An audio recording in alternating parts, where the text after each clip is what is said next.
What's up, y'all? It's your boy C coming back at you with another episode of C's Retro and Garage. As usual, from the free state of Florida here in outer space, we're about to do the rear brakes on a 2016 Buick Encore. So let's dive in and see what makes it so different than the front. Let's take a look.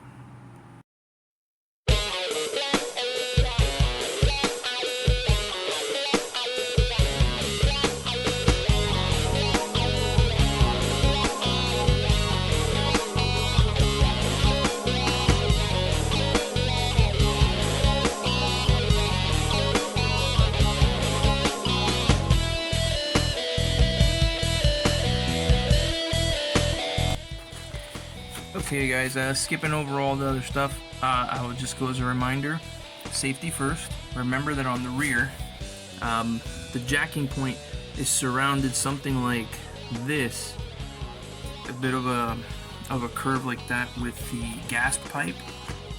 I don't know if I can actually, get a view of there. Okay, be very careful you don't crush it. Okay.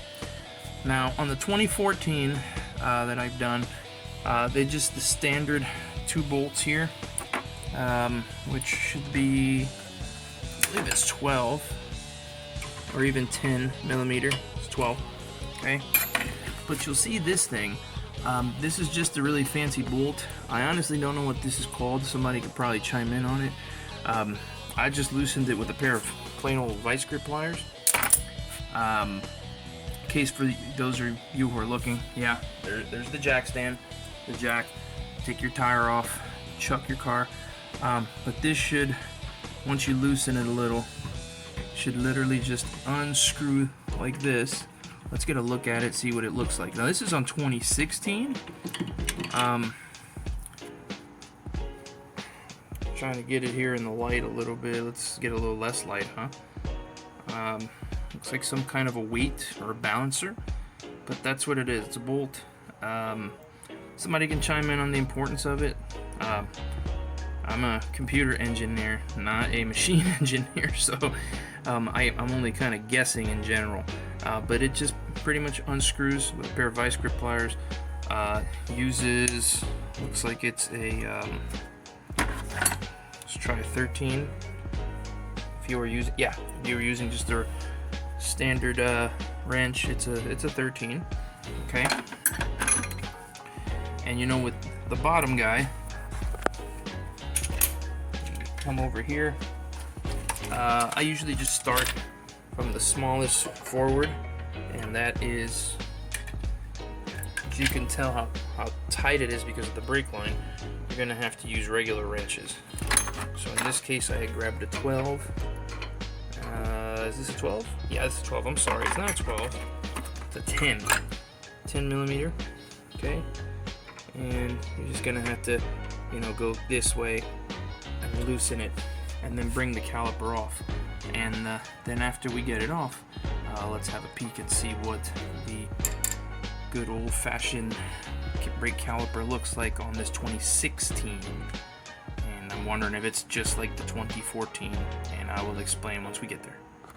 Alright guys, just a small reminder, this is the e-brake, so you want to make sure that it might be scary to some, don't worry about it, you'll be fine.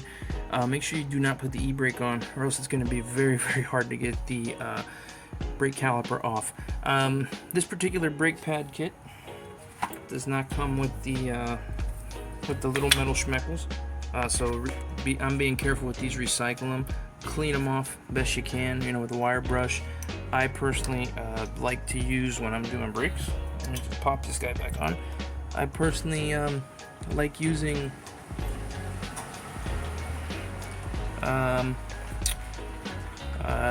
brake and caliper grease. Okay, you will see that these are different from the front. Now, unlike the front brakes where you've seen me before, I'll take a pad and I will compress them with just a C-clamp. These have to be spun. Usually seen this with Asian cars. My Nissan 300ZX had brakes like that. You need a special toolkit. I'm sure there's somebody who's managed to do this with a pair of needle nose pliers, but this is the tool you use. So you're going to find the appropriate one. Okay, this is the part that goes through, actually goes through here. Let me see if I could kind of do this one-handed. It's going to be something like this. Okay.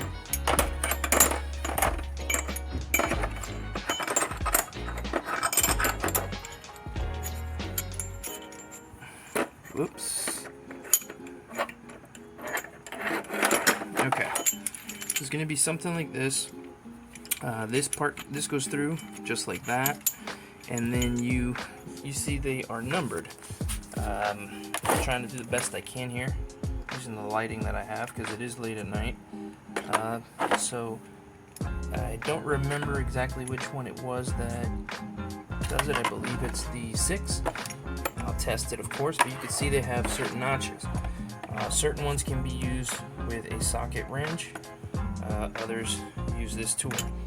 So what you're going to do is you go ahead and apply this to that little cylinder and literally just spin until it compresses, and then you put your caliper back on.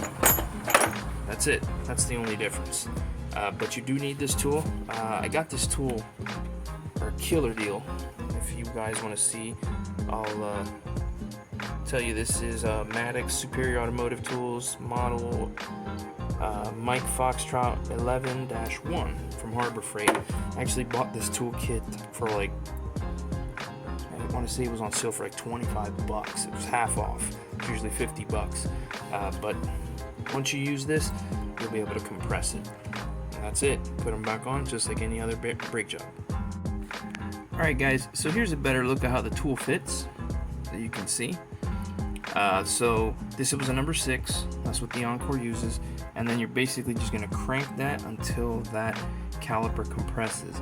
Now you want to make sure you do this very slowly because the master cylinders, I've noticed on Encores, always tend to leak when you compress the springs too quickly, and they'll piss all over it.